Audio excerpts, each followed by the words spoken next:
میرے نہایت ہی واجب الاحترام مومنین بھائیوں، ٹائم بہت ہی کم ہے، اس سے زیادہ استفادہ کرنے کی کوشش کریں گے۔ اصالِ ثواب کی مجلس میں ہم حاضر ہوئے ہیں تو سب سے پہلا فریضہ تو یہ ہے کہ اس مرحومہ کے لیے دعائے مغفرت کی جائے کہ اے خالق کائنات اپنے محبوب بندوں کے صدقے میں اس مرحومہ کی مغفرت فرما اور جوار سیدہ طاہرہ صدیقہ میں خاص مقام عطا فرما، پسماندگان کو صبر جمیل عطا فرما۔ ان مجالس اور محافل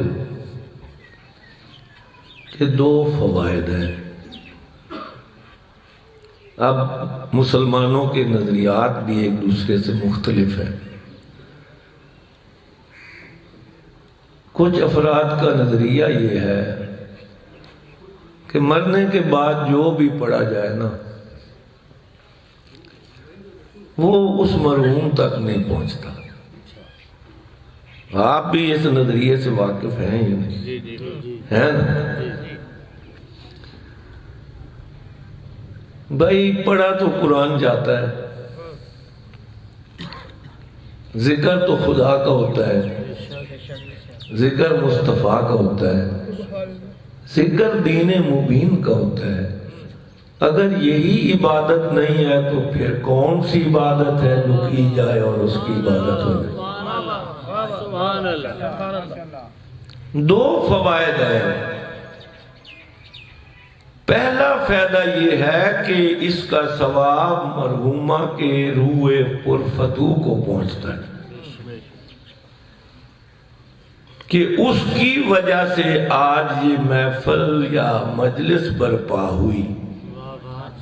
اور دوسرا فائدہ یہ ہے کہ جو سننے والے ہیں یہ تو مردے کے لیے ہے نا، تو زندوں کے لیے کیا ہے کہ اس محفل کی وجہ سے پیغام خداوندی کسی نہ کسی صورت میں اس کی مخلوق تک بھی پہنچتا ہے۔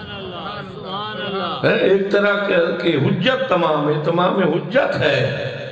رسل مبشرین و منذرین لعلی یکون للناس علی اللہ حجہ، میں نے رسولوں کو مبشر اور منذر بنا کے بھیجا تاکہ بروز قیامت کوئی بندہ بارگاہ رب العزت میں یہ نہ کہہ سکے کہ میرے اللہ تیرا پیغام تو مجھ تک پہنچا ہی نہیں تھا۔ یہ کسی انسان کو خالق نے حق نہیں دینا، یہ جواز ہی کوئی نہیں پیش کر سکتا کہ میرے اللہ تیرا پیغام نہیں پہنچا تھا۔ العلماء ورثۃ الانبیاء، علماء انبیاء کے وارث ہیں۔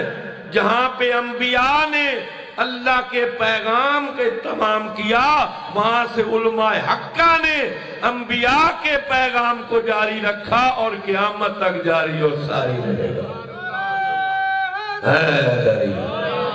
قیامت تک جاری اور ساری رہے گا، یعنی یہ ثواب اس مرحومہ کو بھی پہنچے گا۔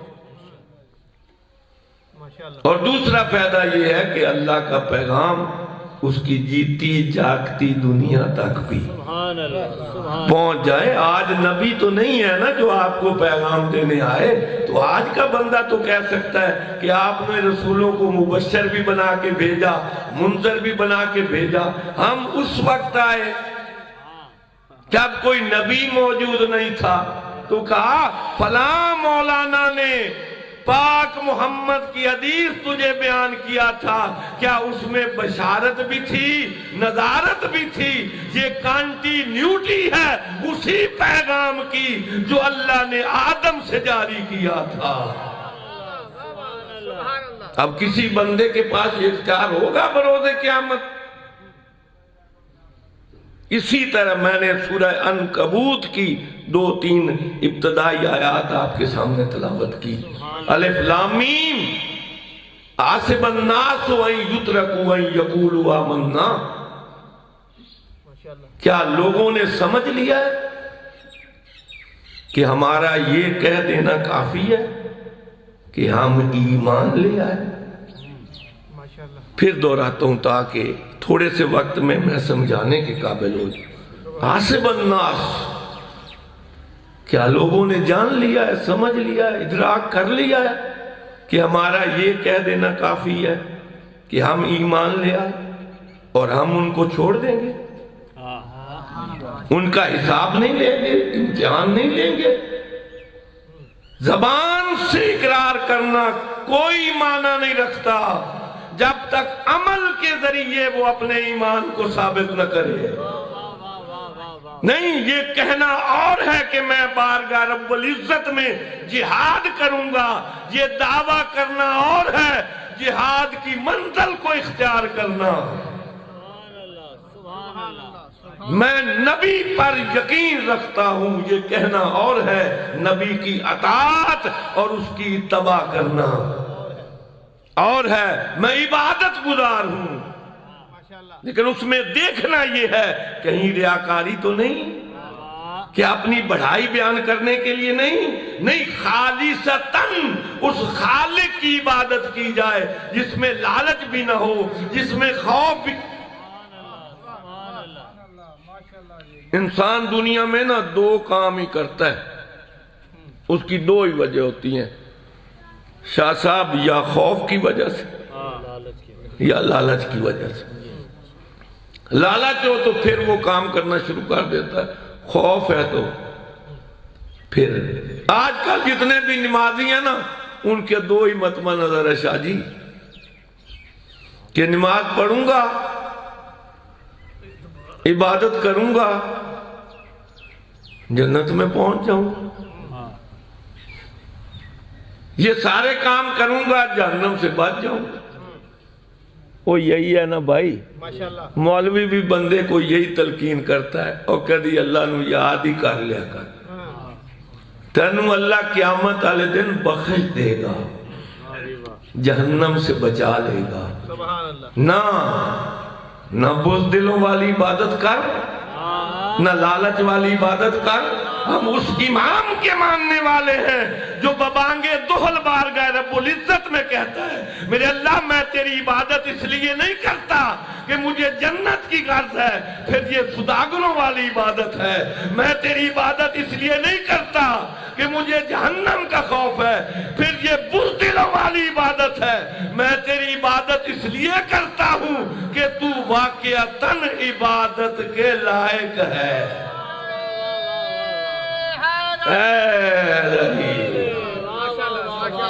تو واقعتاً عبادت کے لائق ہے، کوئی غرض نہیں علی کی اس کے علاوہ کہ تو واقعتاً عبادت کے لائق ہے۔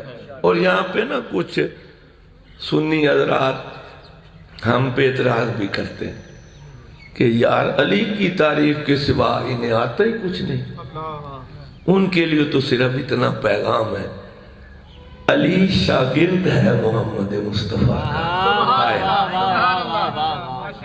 علی تربیت یافتہ ہے محمد مصطفیٰ کا، اور جس کا پڑھایا ہوا علی اس منزل پہ خدا کی عبادت کرے، پھر نبی کس منزل پہ خدا کی عبادت کرے گا؟ سمجھ آئی میرے دوستو؟ یہ تربیت رسول اعظم کا نتیجہ ہے۔ بھائی کوئی شاگرد تو دنیا میں بندہ ایسا بنائے نا جسے پیش کر سکے کہ میری تربیت کا اثر اس میں موجود ہے، تو پھر 1,24,000 کے مجمع میں بھی کہنا پڑتا ہے من کنت مولا ہو فہذا علی مولا، جس کا میں مولا ہوں اس کے۔ میں ایک سوال کروں یا نہ کروں؟ پڑھا لکھا مجمع ہے۔ اب بھائی آج کی قسم پرسی کی حالت میں، نا انصافی کی حالت میں، بے عدلی کی حالت میں، رشوت خوری کی حالت میں، بدماشی کی حالت میں کوئی کام اگر میرٹ کے مطابق نہ ہو تو اس پہ اعتراض کیا جاتا ہے۔ 1,24,000 افراد موجود ہیں، پاک نبی کہتے ہیں من کنت مولا ہو فاز علی المولا. اگر یہ اعلان میرٹ کے خلاف ہوتا تو ہر بندے کے پاس جواز ہوتا. ہمیں کیوں نہیں مولا بنایا؟ ان کی خاموشی بتا رہی ہے نہ عبادت میں کوئی علی جیسا، نہ ریاضت میں کوئی علی جیسا، نہ شجاعت میں کوئی علی جیسا، نہ تابعداری خدا میں کوئی علی جیسا. حیدری سمجھ آئی میرے کو؟ نہ تابعداری خدا میں. ہزار ہزار رکعت ایک رات میں ادا کرنے والے علی. اب بتات کی کیا حالت ہے؟ الحمدللہ میرے سامنے سارے نمازی بیٹھے. آپ میں کچھ ایسے بھی ہوں گے جن پہ اللہ کا فضل زیادہ ہوگا، جو تہجد کی نماز بھی پڑھتے ہوں گے، جنہوں نے منہ چو سبحان اللہ نکلے سمجھ آ گئی کہ وہ پڑھ دیں گے. اللہ سارے نو توفیق دے. وہ 11 رکعتیں ہوتی ہیں، ان 11 رکعتوں کی فکر کی وجہ سے اس بندے کو ساری رات چین نہیں آتا. وہ سکون سے سوتا بھی نہیں کہ کہیں آنکھ لگ گئی تو یہ 11 رکعتیں جاتی رہیں گی. تو پھر 11 رکعتیں پڑھنے والا سوتا نہیں تو 1000 رکعت والا کیسا سوئے گا؟ نہیں آپ سمجھے نہیں میری بات کو. میں اطاعت علی ابن ابی طالب بتا رہا ہوں. اور یہ بھی ذہن میں رکھیں علی کی شان دراصل محمد مصطفیٰ کی شان ہے. علی کے جتنے بھی کانٹے ملتے ہیں وہ محمد مصطفیٰ کی عظمت کو بتانے کے لیے ہے. اور شاگرد پہچانا جاتا ہے استاد کی محنت سے. اب بھائی علی بہادر بہت ہے نا. کسی جنگ میں علی نے شکست نہیں کھائی تو اس شجاعت میں بھی استاد کون ہے؟ اگر محمد مصطفیٰ کو لڑنا پڑتا تو پھر وہ شکست کھاتے نہیں. علی مولا نے فرمایا تھا جب تک میرے سانسوں میں سانس باقی ہے یا رسول اللہ آپ کو جنگ میں جانے کی ضرورت ہی نہیں ہے. کوئی مائی کا لال پیدا ہی نہیں ہوا جو مجھے بچھاڑ کے تیری منزل تک پہنچ جائے. وہ رحمت کل بھی تھے نا، وہ کائنات کے لیے رحمت تھے. اگر وہ کسی کو سزا دیتے تو پھر رحمت میں فرق آ جاتا. وہ کام بھی علی ابن ابی طالب نے کی. ایک رات میرے نبی نے کہا یا علی سو جاؤ. سبحان اللہ. اچھا لیٹ جانے تے سو جانے فرق ہے. لیٹنا بندے دے اختیار ہے شاہ جی. منجی تے لیٹنا اختیار ہے سو صاحب بطریے نے میرے تے نیندر اختیار ہے نہیں. جے سکون ہوئے تے نیندر ہے، جے کسی دا ڈر ہوئے تے پھر نیندر نہیں. ڈر بھی سی 70 تلوارہ چمک رہی ہیں سن. یا علی سو جائیں، سو جائیں یا علی. یہ کہنا محمد مصطفیٰ کا تھا اور علی جانتے تھے جو محمد کہتے ہیں وہ خدا کہتا ہے تو محمد کہتا ہے. یہ آج خدا کا ارادہ ہے کہ سو جاؤ اور صبح اٹھ کے کہتے ہیں جتنا میں آج سویا ہوں اتنا میں زندگی بھر سبحان اللہ نہیں اگلی منزل تک میں آپ کو لے جاؤں گا. سبحان اللہ. ماشاءاللہ ماشاءاللہ جی. جتنا میں آج سویا ہوں اتنا کبھی نہیں سویا. حضرت عمر ابن خطاب رضی اللہ تعالیٰ عنہ آگے بڑھ کے کہتے یا علی آپ کو تو نیند آتی نہیں تھی،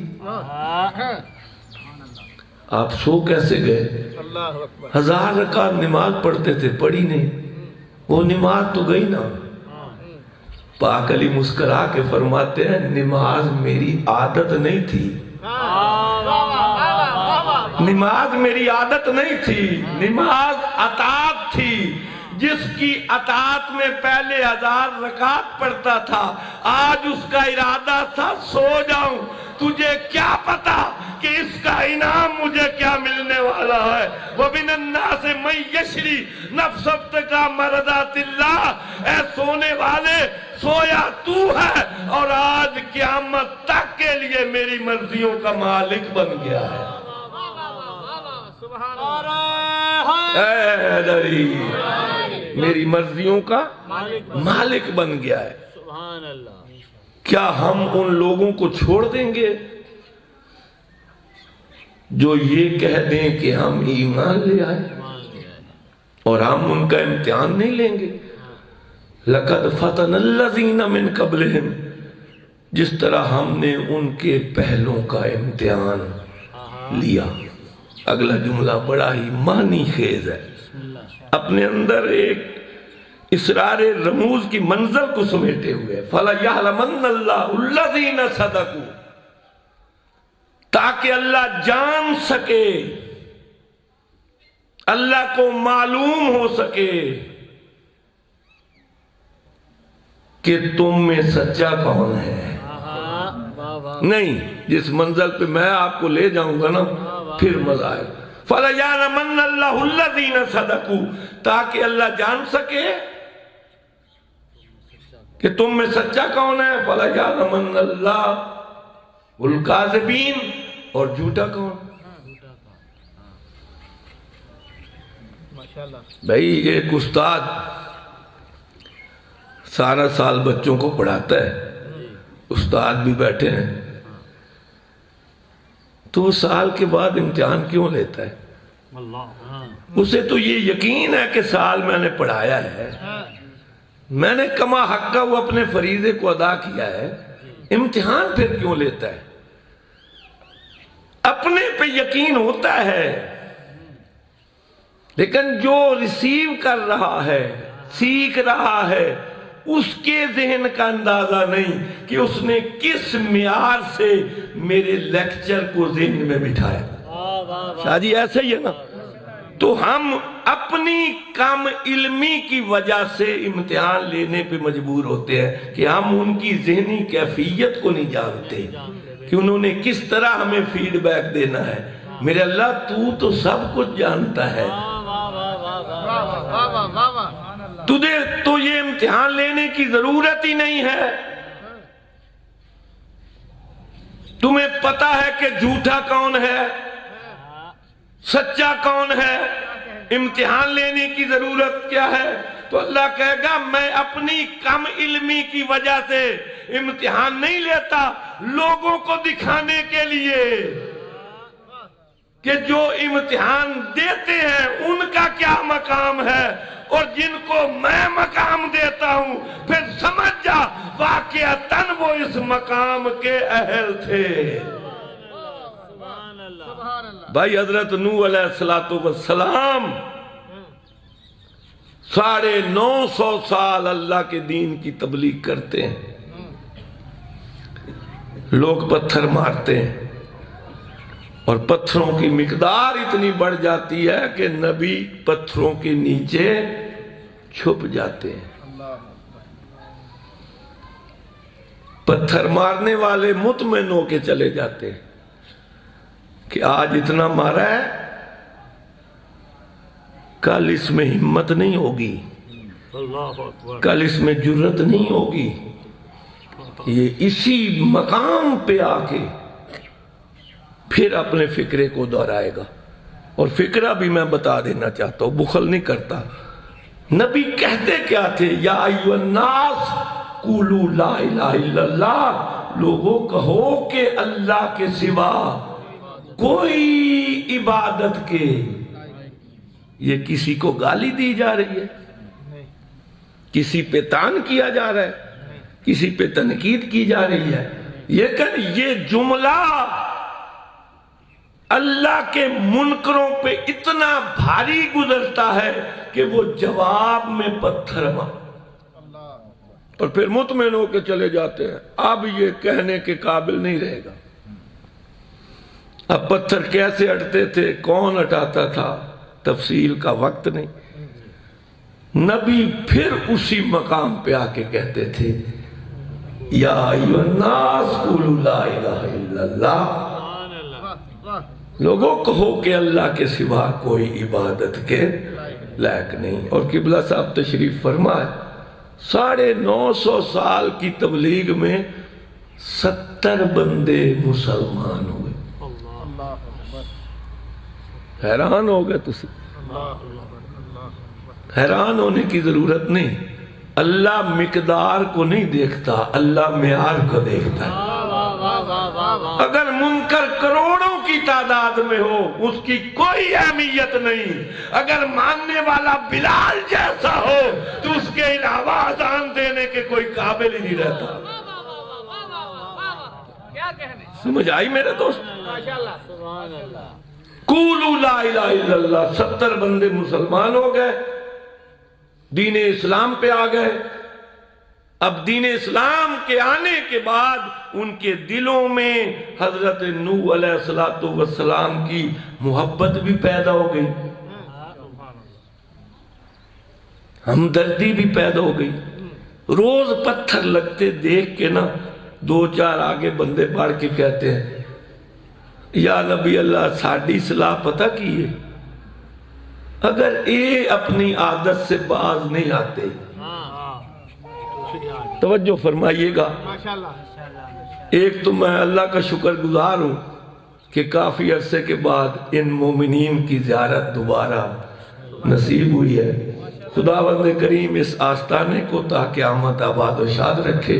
اور میں کسی بخل کا مظاہرہ نہیں کرنا چاہتا. یہی وہ مقام تھا 1994 میں جہاں میں نے اپنا پہلا محرم شروع کیا. یہ میرے لیے درس گاہ ہے اور یہاں پہ آنا پڑھنا میرے لیے سعادت کا مقام رکھتا ہے. آپ باز آ جائیں، آپ نہ کہیں تو چہرہ رسالت پہ جلال آیا. کہتا کیسی سوچ ہے تمہاری، وہ کافر ہو کے اپنی عادت کو نہیں چھوڑتے، میں نبی ہو کے اپنے مشن کو کیسے چھوڑ دوں؟ ہائے ہائے ہائے ہائے. وہ کافر ہو کے اپنی عادت سے باز نہیں آتے، میں نبی ہو کے چھوڑ دوں. وہ اپنا کام کریں، میں اپنا کام کروں. میں چاہتا ہوں کہ میری موت ہی خدا کی خدائی بیان کرتے ہوئے آئے. تو ہر نبی نے امتحان دیا، سختیاں برداشت کی. آج کے مسلمان کو تو آسانی سے دین مل گیا، تبھی تو دین کے بخیے ادھیڑ کے رکھ دیے، فرقوں پہ فرقے بنا لیے، اپنی مرضی کا دین بنا لیا. خدا کی قسم انبیاء کو بھی اختیار نہیں تھا کہ اللہ کے دین میں تبدیلی لا سکے. جو اللہ کہتا تھا وہی دین کا پرچار.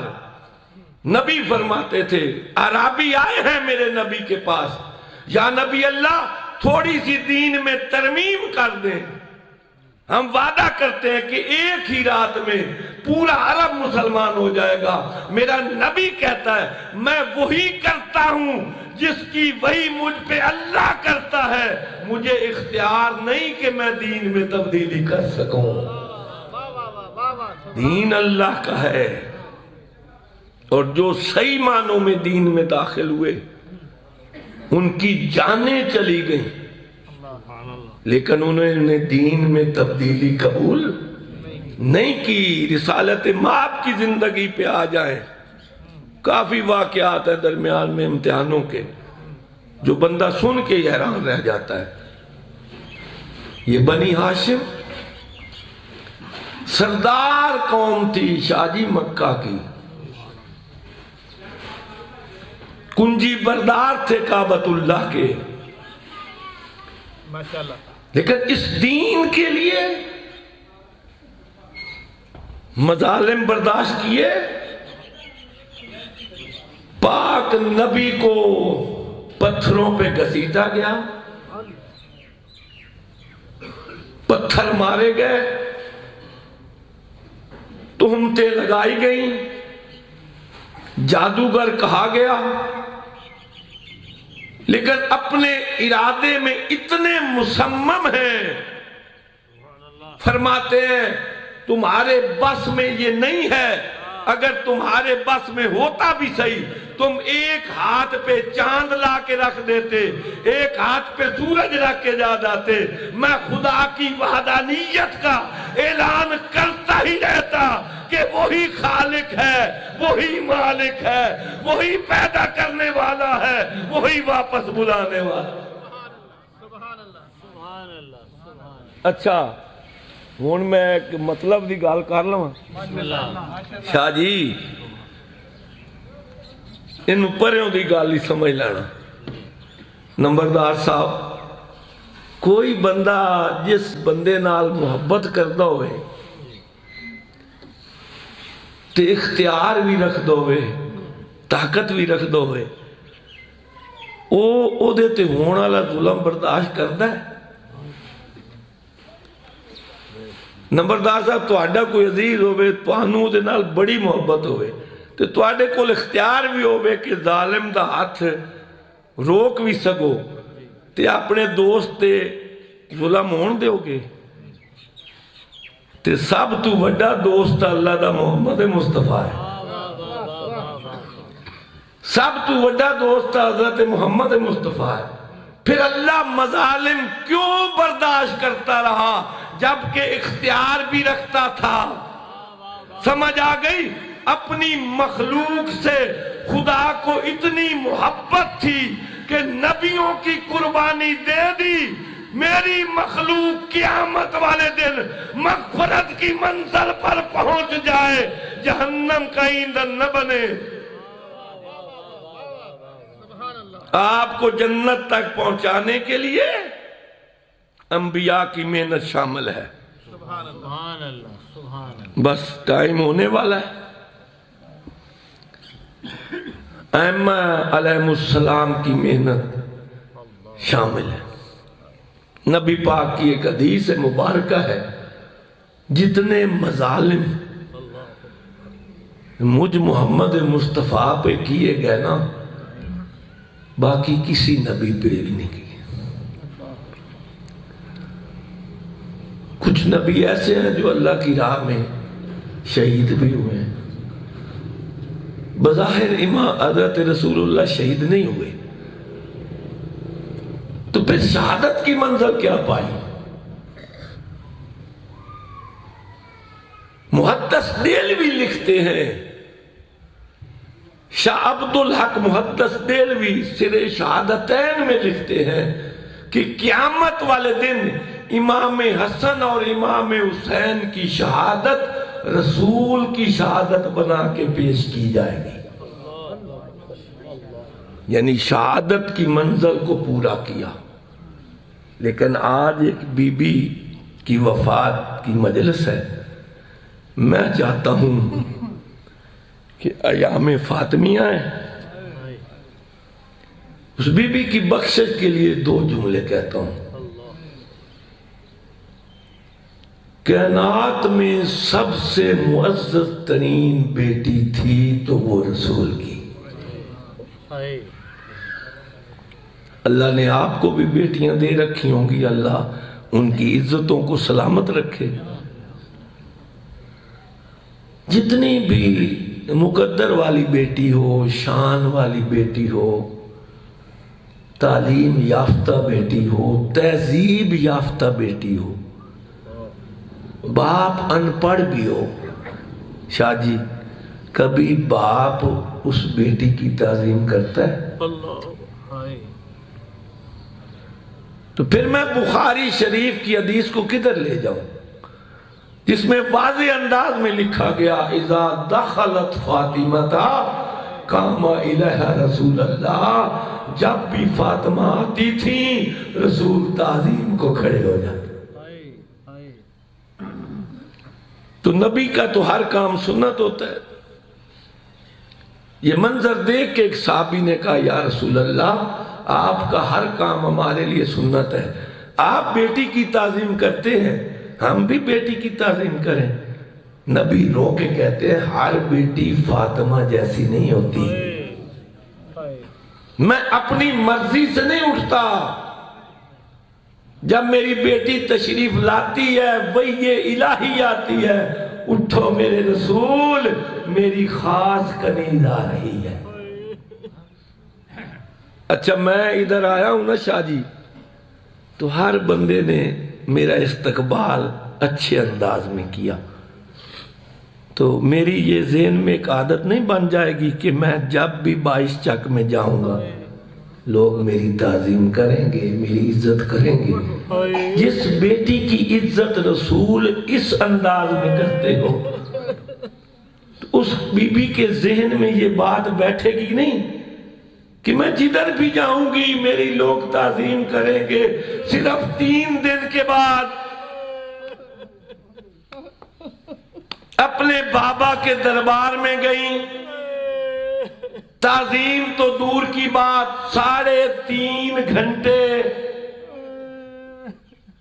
متنازع فی مسئلہ ہے، تھوڑا سا اجتناب کرنا چاہیے. 3.5 گھنٹے کھڑی رہی. شاہ جی اب میں دربار کا واقعہ نہیں پڑھتا، میں وہ مقام دیکھ کے آیا ہوں، حج کرنے گیا تھا، تو زیادہ فاصلہ نہیں ہے دربار سے بی بی کا جو گھر ہے، 70 قدم زیادہ سے زیادہ بنتا ہے. میں نے پہلے پڑھا تھا کہ 70 دفعہ بی بی بیٹھی بھی ہیں، 70 دفعہ اٹھی بھی ہیں. پھر میں نے ایک مجتہد کی روایت پڑھی کہ 70 دفعہ گری بھی ہیں اور 70 دفعہ اٹھائی بھی گئی ہے. بیٹھنا اپنی مرضی سے ہوتا ہے، گرنا اپنی مرضی سے نہیں. اتنی افسردہ ہو گئی رسول کی بیٹی کہ گرنا شروع کر دیا. اب دروازے پہ تشریف لاتی ہیں، چھوٹی فاطمہ دروازے پہ کھڑی ہیں. قبلہ جب دروازہ کھلتا ہے نا 5 سال کی بیٹی کی نظر 18 سال کی ماں پہ پڑتی ہے. اماں جب تو گھر سے گئی تھی تیرے سر کے بال سیاہ تھے، اب یہ 3.5 یا 4.5 گھنٹے میں کیا ہو گیا کہ تیرے سر کے بال سفید ہو گئے؟ کیا یہ حق نہ ملنے کی وجہ ہے؟ یعنی بیٹی ہو کے نہ اشارہ کر رہی ہے، اماں نہ رو، کوئی بات نہیں، حق ملے یا نہ ملے. یعنی سہارا 5 سال کی بچی ماں کو سہارا دے رہی ہے. بی بی رو کی کہتی ہے حق کی وجہ سے نہیں. جو تیرا نانا کہہ گیا تھا نا کہ تیری چادر نہیں بچے گی، حسین کی گردن نہیں بچے گی، میں آج منظر دیکھ کے آئی ہوں. تجھے شام جانا پڑے گا.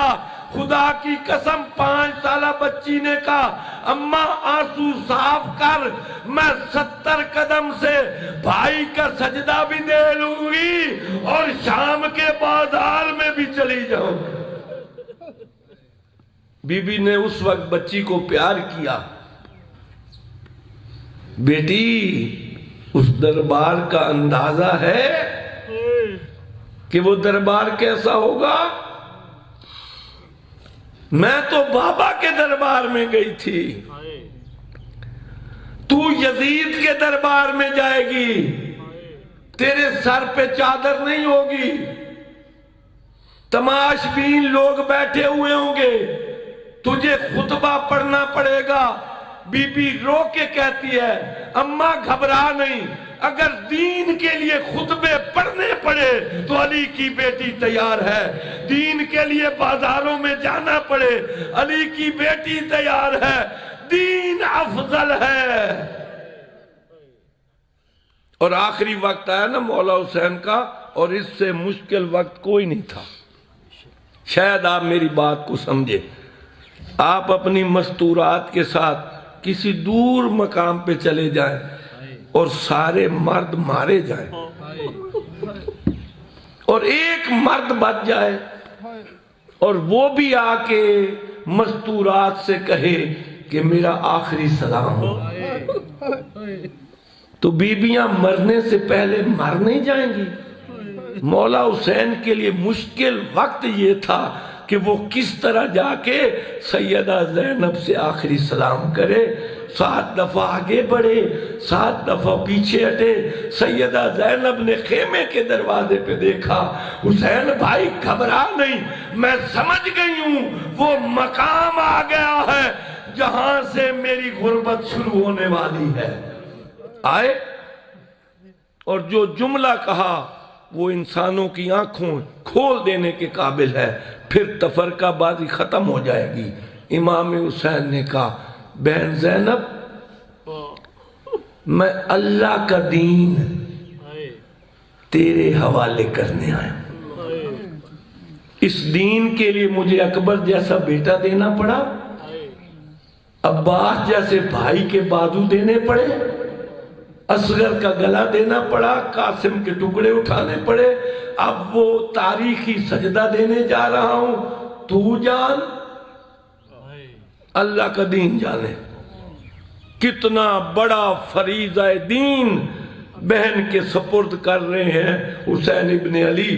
مجھے قسم ہے اس پاک منبر کی، اب تک زینب بھائیوں کو رو رہی تھی، کبھی اکبر کو یاد کر کے، کبھی عباس کو یاد کر کے، اب آنسو صاف کر کے کہتی ہے، کمر سیدھی کر کے کہتی ہے حسین گھبرا نہیں، اگر تو محمد مصطفیٰ کا نواسا ہے میں بھی محمد مصطفیٰ کی نواسی ہوں، اگر تو علی کا بیٹا ہے میں بھی علی کی بیٹی ہوں، تو اطمینان سے سجدہ دے، اب دین جانے، علی کی بیٹی جانے۔ اگر سال کے بعد شام کو فتح کر کے تیری قبر پہ نہ آؤں تو شکایت کرنا، ورا بہن کو داد دینا کہ بھائی سے بڑھ کے دین کی خدمت کر کے آئی ہے۔ وآخر دعوانا ان الحمدللہ رب العالمین وسیعلم الذین ظلموا أَيُّ منقلب۔